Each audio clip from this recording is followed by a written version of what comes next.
அனைவருக்கும் இனிய வணக்கம். நான் உங்கள் மதுரை ராமகிருஷ்ணன். இந்த வாழ்க்கையை வாசிப்பின் மூலமாக, நேசிப்பின் மூலமாக, நல்ல கற்றலின் மூலமாக இந்த நாளை இனிய நாளாக மாற்றிவிட முடியாதா என்கிற பெரிய முயற்சி தான் இந்த நிகழ்ச்சியினுடைய மாபெரும் நோக்கம்னே சொல்லலாம். சார், சமீபத்தில் என்னுடைய நண்பர் சொன்னார், உங்களுக்கு தெரிஞ்ச நல்ல ஸ்கூலாக இருந்தால் சொல்லுங்கள் ராமன்னார். நீங்கள் தான் நிறைய ஸ்கூலுகள் காலேஜஸ்லாம் பேச போயிட்டே இருக்கீங்களே, எனக்கு தெரிஞ்ச நல்ல ஒரு ஸ்கூலாக இருந்தால் சொல்லுங்கள், உங்களுக்கு தெரிஞ்ச ஸ்கூலாக. எதுக்காக சார்ன்னு கேட்டார். இல்லை, என் பையன் வந்து 8வது வந்துட்டான், இனிமேல் 10th 11th 12thனா நம்ம பெரிய ஸ்கூலில் போடணும் சார், அப்போ தானே நிறையா மார்க் வாங்குவாங்க, பெரிய ஸ்கூலில் போனால் தானே பெரிய ஸ்கில்ஸ் வளரும், அவங்க அப்போ தானே நீட் கோச்சிங்லாம் கிளியர் பண்ண முடியும், காம்படிட்டிவ் எக்ஸாம்லாம் கிளியர் பண்ண முடியும், அதுக்கப்புறம் எந்தெந்த கோச்சிங் சென்டரில் சேர்க்கணும்னு நான் உட்காந்து பார்த்துக்கிட்டே இருக்கேன் சார். இந்த கோச்சிங் சென்டரில் சேர்க்கலாமா, இந்த கோச்சிங் சென்டரில் சேர்க்கலாமா, இப்படி படித்தாக்கா அவன் ஜெயிப்பானா, எந்த சென்டரில் சேர்த்தா எந்த ஆசிரியர்கள் சொல்லிக் கொடுத்தா அவன் ஜெயிப்பாங்க. எனக்கு ரொம்ப சிரிப்பாக தான் வந்தது. இன்னைக்கு சொல்லிட்டு போகிறேங்க, இதே பல பேருக்கு தமிழ்நாட்டில் இருக்கக்கூடிய பல பெற்றோர்களுக்கு இருக்கக்கூடிய பெரிய ஐயம். எந்த ஸ்கூலில் சேர்த்தா பையன் நல்லா படிப்பான், எந்த கோச்சிங் சென்டரில் போட்டால் பையன் நல்லா படிப்பான். இன்னைக்கு சொல்லிட்டு போகிறேன் பாருங்களேன். கல்வி என்பது கற்றுக் கொடுப்பவரிடம் இல்லை, கற்றுக்கொள்வனிடம் மட்டும்தான் இருக்கிறது. கற்றுக்கொள்பவனிடம் இருக்கிறது கல்வின்றது. சார், மகாபாரதத்தில் துரோணாச்சாரியார்னு ஒரு பெரிய குரு இருந்தார். அந்த துரோணாச்சாரியாருடைய பையன் போய் துரோணாச்சாரியார்கிட்ட கேட்குறாரு, அஸ்வத்தாமன் அந்த பையன் பேர். அஸ்வத்தாமன் போய் கேட்குறாரு துரோணாச்சாரியார்கிட்ட, அப்பா நான் உன் பையன் தானே, ஆனாலும் கூட உன்னுடைய பெஸ்ட் ஸ்டூடெண்ட்னா அர்ஜுனன்னு சொல்கிற, ஏன் அர்ஜுனன், ஒய் அர்ஜுனா, நான் தானப்பா உன் பையன், நீ சொல்கிறது எல்லாத்தையுமே நானும் தானப்பா செய்கிறேன், எல்லா வித்தைகளும் நானும் தானப்பா கற்றுக்கிட்டு இருக்கேன், ஆனால் உன்னுடைய பெஸ்ட் ஸ்டூடெண்ட்னா அர்ஜுனன் எல்லாத்தையும் சொல்கிறீங்களே, வில்லுக்கு ஒரு விஜயன்னு அர்ஜுனனை மட்டுமே கொண்டாடுறீங்களே, என்னை விட அர்ஜுனன் எப்படி பெரிய ஆளுன்னு கேட்குறாரு அஸ்வத்தாமன். என்னை விட அர்ஜுனன் எப்படி பெரியாரு? துரோணாச்சாரியார் சொல்கிறாரு, அஸ்வத்தாமா, அர்ஜுனனுக்கு நான் என்னென்ன வித்தைகள் கற்றுக் கொடுத்தேனோ அத்தனையும் உனக்கும் கற்றுக் கொடுத்துருக்கிறேன். இன்னும் சொல்ல போனால் நாராயண அஸ்திரம்ன்ற ஒரு அஸ்திரத்தை உனக்கு மட்டும்தான் கற்றுக் கொடுத்துருக்கேன், அர்ஜுனனுக்கு கற்றுக் கொடுக்கல. அந்த அஸ்திரம் தெரிஞ்ச உலகத்திலேயே ஒரு ஆள் நீ மட்டும்தான். பிரம்மாஸ்திரம்லாம் எல்லாருக்கும் தெரியுது, அப்படி நாராயண அஸ்திரம் தெரிஞ்ச ஒரே ஆள் நீ தான். இருந்தாலும் கூட ஏன் தெரியுமா அர்ஜுனன் பெரிய ஆள்? இருந்தாலும் கூட ஏன் தெரியுமா Arjunan is the best student? ஏன்னா நான் அவனுக்கு பகலில் கற்றுக் கொடுத்தேன்னா அவன் நைட்டு ப்ராக்டிஸ் பண்ணுவான்ப்பா. அவனுக்கு நான் ஒரு அம்பில் கற்றுக் கொடுத்தா 3 அம்பில் ப்ராக்டிஸ் பண்ணுறான்ப்பா. தொடர்ந்து இதை பயிற்சி பண்ணுவோமா அதை பயிற்சி பண்ணுவோமான்னு பயிற்சி பண்ணிக்கிட்டே இருக்கான்ப்பா. நான் இல்லைன்னா, ஒருவேளை என்னுடைய நேரம் கிடைக்கலன்னா கிருபர்கிட்ட போய் கேட்குறாரு இன்னொரு குரு.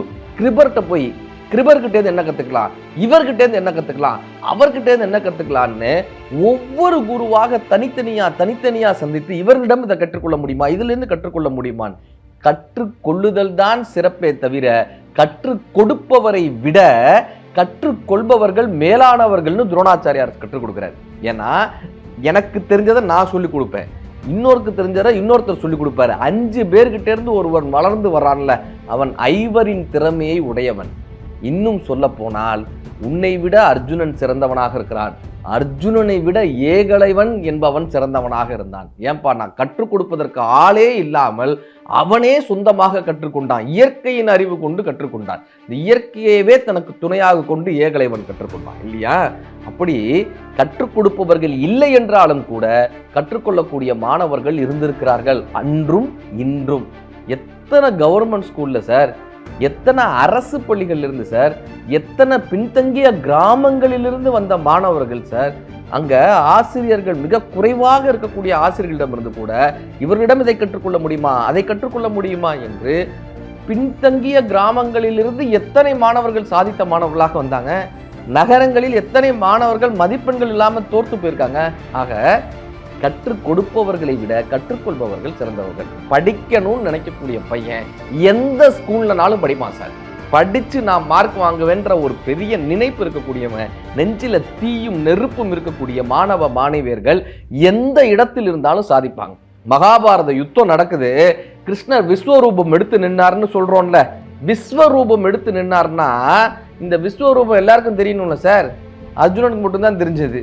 ஏன்பா, நான் விஸ்வரூபம் என்பது காட்டுவதல்ல காண்பதுன்னு ஜெயகாந்தன். கரெக்டா?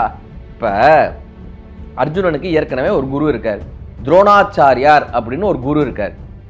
ஆனா ஏன் கிருஷ்ணர்கிட்ட போய் திரும்ப பகவத்கீதையை கேட்டாரு இல்லையா? ஆல்ரெடி ஹி ஹேஸ் அ குரு. துரோணாச்சாரியார். அப்படி இருக்கும் பட்சத்துல பாரத யுத்தத்துல கிருஷ்ணர் ஏன் குருவாக மாறி அர்ஜுனனுக்கு கீதா உபச்சாரம் செய்யணும்? ஏன் தெரியுமா? துரோணாச்சாரியாரிடமிருந்து வித்தைகளை கற்றுக்கொண்டான், கிருஷ்ணரிடமிருந்து வாழ்க்கையை கற்றுக்கொண்டான். துரோணாச்சாரியாரிடமிருந்து அம்பு விடுவது எப்படி என்று கற்றுக்கொண்டான். கிருஷ்ண பரமாத்மாவிடமிருந்து அம்பை எங்கே விட வேண்டும், எங்கே விடக்கூடாது என்பதை கற்றுக்கொண்டான். துரோணாச்சாரியிடமிருந்து போர் திறனை கற்றுக்கொண்டான். கிருஷ்ணரிடமிருந்து எங்கு போர் செய்ய வேண்டும், எங்கு அமைதியாக இருக்க வேண்டும் என்பதை கற்றுக்கொண்டான். ஒவ்வொரு குருமார்களும் ஒவ்வொரு வகையில் நமக்கு மிகப்பெரிய பாடங்களை வாழ்க்கையில கற்றுக் கொடுக்கிறாங்க. ஸோ கற்றுக்கொள்பவன் தான் சிறந்தவனாக இருக்கிறான். தளம் கிடைக்கவில்லை என்றாலும் கூட அந்த தளத்தை உருவாக்கி கற்றுக்கொண்டான் கர்ணன்னு படிச்சிருக்குமே. பரசுராமர் சொல்லி தரமாட்டேன்றார் சார், சத்திரியர்களுக்கு பாடம் எடுக்க மாட்டேன்னு சொன்னார். பரசுராமரிடம் சென்று தான் ஒரு பிராமணர் என்று பொய்யுரைத்து அந்த வித்தைகளை கற்றுக்கொண்டான் கர்ணன்னு நம்ம படிக்கிறோம் இல்லையா? படிக்கிறதுக்காக பிச்சை புகினும் கற்கை நன்றே நாங்களே அவ்வை. அப்படி படிப்பதற்காக, இந்த வித்தைகளை கற்றுக்கொள்வதற்காக நான் எத்தனை தூரமும் செல்வேன் என்று ஒரு மாணவனாக இருந்து வண்டு தன் காலை துளைத்த போது, வண்டு தன் காலை துளைத்து ரத்தம் பீரிட்ட போதும் கூட குருவின் மீது இருந்த ஒரு பக்தியால், கற்றலின் மீது இருந்த ஒரு ஆர்வத்தால் பொறுத்து கொண்ட மாவீரனாக கர்ணன் திகழ்ந்தார். படிப்பு படிப்பு படிப்பு சார். புரட்சியாளர் அம்பேத்கர் அவர்கள் படிக்கணும்னு அந்த காலத்துல அவர் படிக்கிறப்ப அவர் தாண்டி போனார்னா, மாணவர்கள் உட்கார்ந்துருப்பாங்கல்ல, அவங்கள தாண்டி முன்னாடி போனார்னா, இவர் தாண்டி போனதுனால தீட்டுன்னு சொல்லி அவங்க கொண்டு வந்த டிஃபன் பாக்ஸை சாப்பிட மாட்டாங்க சார். புரட்சியாளர் அம்பேத்கர் அவர் போய் படிக்கணும்னா அவர் ஒரு சாக்கு போய் எடுத்துட்டு போகணும். கடைசியில போய் சாக்கை விரிச்சு தான் சார் உட்காரணும். எல்லா மாணவர்களோடையும் உட்கார முடியாது. தண்ணி குடிக்கணும்னு வச்சுக்கோங்களேன், ஒருத்தர் வந்து இப்படி தண்ணி இப்படி ஊற்றுவார், இவங்க இப்படி கையை வச்சு இப்படி குடிக்கணும், இப்படி கையை வச்சு குடிக்கணும். ஒருவேளை அந்த தண்ணி ஊத்துறவர் அன்னைக்கு வரலன்னு வச்சுக்கோங்க, அன்னைக்கு நாள் முழுவதுமாக அவர்கள் அப்படியே தாகத்தோடையே இருக்கணும். இவர் வந்து உள்ளர சேர்க்கக்கூடாதுன்னு சொல்லி பல பேர் போராடுறாங்க.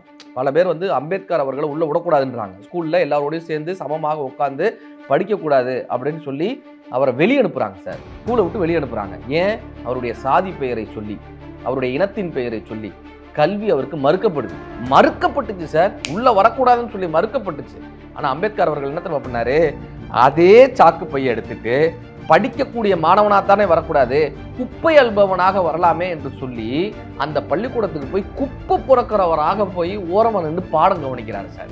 குப்பை பிறக்கக்கூடிய பையன் தாங்க நான், ஓரமா நின்று நான் அந்த பாடத்தை பார்த்துக்கிறேன்னு சொன்னார் சார். 3வது அம்பேத்கர் அவர்கள் வந்து 3வது பாஸார அவங்களுடைய மக்கள் அத்தனை பேரும் வெடி வெடித்து கொண்டாடுறாங்க, உற்சாகத்தோடு கொண்டாடுறாங்க.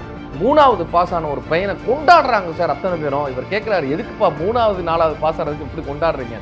அப்பா சொன்ன வார்த்தை, மற்றவர்கள் எல்லாம் 3ஆம் வகுப்பு பாஸ் ஆவதற்கு 3 வருடங்கள் தேவைப்படுகிறது, ஆனால் நீ ஜெயித்து வந்தது 300 வருட போராட்டம்னு கற்றுக் கொடுத்த. 300 வருஷ போராட்டம் பா இது.